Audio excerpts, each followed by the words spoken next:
আসসালামু আলাইকুম। আমি সন্ধ্যা নতুন ব্লগ নিয়ে আপনাদের কাছে আবারও চলে আসলাম। আগামীকাল যারা আমাদের ভিডিও দেখেছেন তারা অবশ্যই জানেন যে আমাদের সোনামণিটার বার্থডে ছিল। তো আমার সোনামণিটার বার্থডের শেষে যা হয়েছিল আপনাদের সাথে তাই শেয়ার করলাম।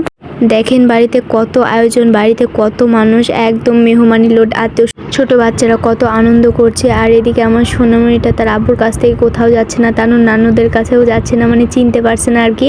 এখানে কেক কাটা হয়ে গেছে, তারপর আমি সার্ভ করছিলাম সকল ছোট বাচ্চাদেরকে দেওয়ার জন্য। তো সবাইকে একে একে দেবো। ছোটদের যে কি আনন্দ, ছোটদের জন্য কিন্তু আমরা আনন্দটা উপভোগ করতে পারি, আরো বেশি মজার হয়ে ওঠে। তো আমার সোনামণিটা হলো সবার চোখের মণি, সকলে তাকে এত ভালোবাসে যেন আমাদের যে তাকে এখন বেশি ভালোবাসে। তাকে নিয়ে এত কিছু আয়োজন আর তাকে নিয়ে এত কিছু। দেখেন ছোট তাকে পাঞ্জাবি পরাই দিছি, মাশাআল্লাহ কত কিউট লাগছে। যার সন্তান যেমনই হোক না কেন তার কাছে কিন্তু রাজকুমার, আর আমার সন্তান আপনাদের কাছে যেমনই হোক না কেন আমার কাছে কিন্তু সবটুকু। আর গোটা বাড়ি মিলে আমাদের বাসায় একটাই সন্তান, সবার যেন চোখের মনি, সবাই এত ভালোবাসে তার দাদা দাদিরা। আমার আলহামদুলিল্লাহ আমার পরিবার মতন পরিবার পেয়েছি। সকলে আমার পরিবারের জন্য দোয়া করবেন। সবাই এত ভালোবাসে, আমাকেও যেমন ভালোবাসে আমার সন্তানকে কেন তার বেশি ভালোবাসে। দেখেন ছোট বাচ্চার কেক কাটার পর বড়রাও কত আনন্দ করছে, আমার তো অনেক ভালো লাগে। সবাই একসাথে থাকার যে কি মজা আর কি আনন্দ সেটা যারা থাকে তারাই বুঝতে পারে। আর আমাদের পরিবারে তো সবাই সারাক্ষণ একসাথে। তো তারপর আমি সবাইকে কেক দিতে লেগেছি। আর এদিকে আমার সোনামণিটা দারুণভাবে মাশাআল্লাহ কেক খাচ্ছে। আমি ভাবছিলাম খেতে পারবে না, বাট খেতে পারছে। আসলে ভাতও তো খায় না, বাট এগুলো জিনিস মজার জিনিস খুবই পরিমাণ খায়। এগুলো খাওয়ার জন্যই কিন্তু ভাতটা খায় না। তাও কি করব, ছোট বাচ্চা যেগুলো খায় সেগুলোই খায়। এখানে কাল থেকে আমাদের বাসায় অনুষ্ঠান শুরু হয়েছিল। কালকেও মানে জন্মদিনের আগা দিনেও সবাই কিন্তু রাত 11টা পর্যন্ত নাচ গান করেছে।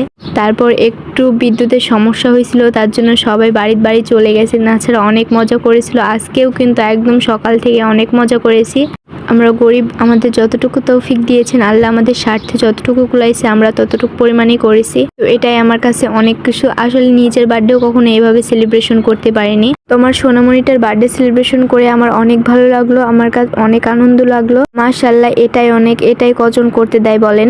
খাওয়াটা পরের সাবজেক্ট, একসাথে সবাই একটু আনন্দ করা, হাসি তামাশা করা, এটাই কিন্তু আমাদের গ্রামের মানুষের আসল মজা। একজনের অনুষ্ঠানে বিপদে আপদে সবাই এগিয়ে যাওয়াই। আমার সোনামণিটার বার্থডে উপলক্ষে কজনক বলেছিলাম, সবাই কিন্তু এসেছিল, এটাই আমি অনেক খুশি। সবাই তো আনন্দ করে কেক খাচ্ছে, কেক মাখামাখি করছে, আমার তো অনেক ভালো লাগছে। তো যখন ছোট ছিল তখন মনে হলো কবে বড় হবে, আর এখন দেখতে দেখতে একটা বছর পার হয়ে গেল। একটা বছর কিভাবে চলে গেল। আমার সন্তানটা আস্তে আস্তে বড় হয়ে যাচ্ছে, মায়াটা আরো বেড়ে যাচ্ছে। আসলে সন্তান হওয়ার পর যে কি মায়া সেটা শুধু বাবা মারাই বুঝতে পারে। আমরা আগে বুঝতাম না, এখন নিজে বাবা মা হয়েছি তো এখন বুঝতে পারছি। তো সবাইকে কেক সার্ভ করা শেষ হয়ে গেছে।